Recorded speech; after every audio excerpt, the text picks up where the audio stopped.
Next topic है अब salts and salts क्या होते हैं? एसिड ये आप पढ़ चुके हैं, कैरेक्टरिस्टिक ऑफ एसिड। बेस ये भी आप पढ़ चुके हैं, कैरेक्टरिस्टिक ऑफ बेस। एसिड और बेस के कॉम्बिनेशन से सॉल्ट बनता है, यानी सॉल्ट बनाने के लिए एक एसिड होना कंपलसरी है, एक बेस होना कंपलसरी है, तब जाके सॉल्ट का फॉर्मेशन होगा। इसके कुछ एग्जांपल्स ले लें। सपोज मान लीजिए हमारे पास है H2SO4, ये कोई एसिड है, और बेस ले लें, बेस लाइक NaOH, ये हमने बेस ले लिया है। इन दोनों को हम कंबाइन कर रहे हैं, इनके कॉम्बिनेशन से सॉल्ट क्या बनेगा वो थोड़ा देखें। तो जो बेस है, इस बेस का जो कैटायन है, पॉजिटिव आयन है, इसको हमें लेना है, और जो एसिड है उसका एनायन लेना है, और इन दोनों को कंबाइन करना है। मतलब Na और सल्फेट को कंबाइन करना है। Na और सल्फेट को कंबाइन करेंगे तो सॉल्ट बनेगा Na2SO4। नॉर्मली हम सोचने लगते हैं कि सॉल्ट बनेगा NaSO4, बट फॉर्मूला राइटिंग पढ़े थे आपने क्लास 9th में, तो सोडियम सल्फेट फॉर्मूला होता है Na2SO4। ये सॉल्ट का एग्जाम्पल है। इसमें वाटर भी रिमूव होगा, वो हम इक्वेशन बैलेंस भी कर सकते हैं। वो रिएक्शन को हम बोलते हैं न्यूट्रलाइजेशन रिएक्शन, इसको भी हम पढ़ चुके हैं, बट उसकी भी फिलहाल जरूरत नहीं है, अभी तो हमने सॉल्ट को बना लिया। ये एग्जाम्पल। इसी एग्जाम्पल्स के बेसिस पे हम देखें तो सॉल्ट को हम 3 क्लासेस में डिवाइड कर सकते हैं। Classes of salts. First type में भी हम चलें तो उसे हम बोलते हैं न्यूट्रल सॉल्ट्स। सेकेंड टाइप जो होता है वो होता है acidic salts, and third type हमारा आता है बेसिक सॉल्ट्स। इस तरह से हमारे 3 टाइप्स बनते हैं।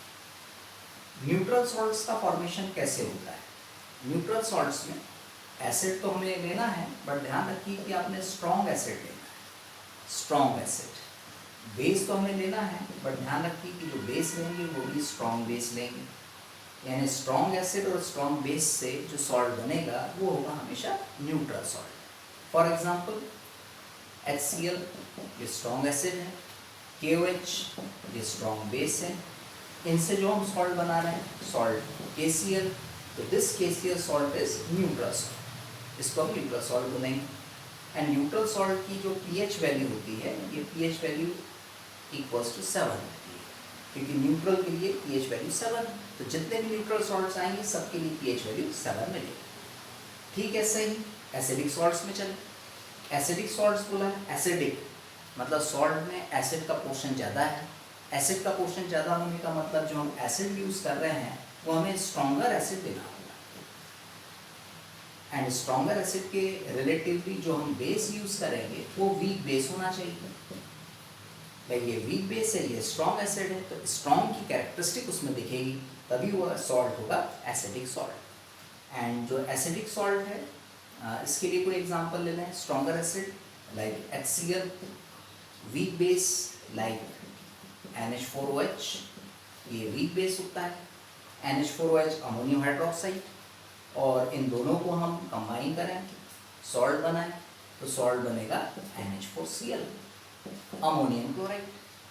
अमोनियम क्लोराइड इसे हम बोलेंगे एसिडिक सॉल्ट, क्योंकि इसमें स्ट्रॉन्ग एसिड यूज हुआ है, एंड एसिडिक सॉल्ट है तो इसकी जो pH वैल्यू होगी, ये pH वैल्यू लेस देन 7 आपको मिलेगी,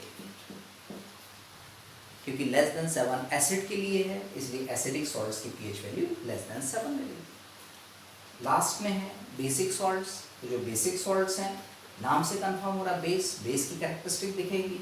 इसका मीनिंग जो बेस हमें लेना है वो स्ट्रॉन्ग लेना है, स्ट्रॉन्ग बेस आप यूज़ करो, और उसके रिलेटिवली जो एसिड होगा ये वीक होना चाहिए, तभी तो स्ट्रॉन्ग की कैरेक्टरिस्टिक उसमें दिखेगी। कोई एग्जाम्पल हम कंफर्म करें, weak acid like acetic acid. Acetic acid ये वीक एसिड होता है, जो विनेगर में भी होता है, तभी तो हम विनेगर को खा लेते हैं। So acetic acid. And strong base like NaOH, ये स्ट्रॉन्ग बेस है, और इन दोनों के कॉम्बिनेशन से जो सॉल्ट बनेगा CH3CONA, ये हमारा बेसिक सॉल्ट होगा। Name of the compound sodium acetate, ये है बेसिक, एंड इसकी जो pH वैल्यू रहेगी ये मोर देन 7 होगी, क्योंकि बेस के लिए मोर देन 7 वैल्यू आती है। यहाँ वैल्यूज मोर देन 7, इस केस में लेस देन 7, यहाँ पर इक्वल टू 7। अच्छा, अब ये हम कैसे डिसाइड करेंगे कि बेस स्ट्रॉन्ग है? तो उसमें आपको देखना पड़ेगा पीएच वैल्यू ज़्यादा है या कम है। मतलब पीएच वैल्यू यदि 10 से ऊपर है तो हम बोलेंगे बेस स्ट्रॉन्ग है, 10 से बिलो है मतलब 7 तक है, 7 to 10 के बीच में है तो वो वीक बेस में काउंट होगा। ठीक वैसे ही स्ट्रॉन्ग एसिड हम कैसे काउंट करेंगे, 0 से 3 तक की जो वैल्यू रहेगी वो स्ट्रॉन्ग एसिड की नहीं मानी जाएगी, और 3 से अबव 7 तक जाएंगे तो वो वीक एसिड में काउंट की जाएगी। तो इस तरह से हमारा ये टाइप्स ऑफ सॉल्ट्स थी या क्लासेस ऑफ सॉल्ट्स थी। Thank you.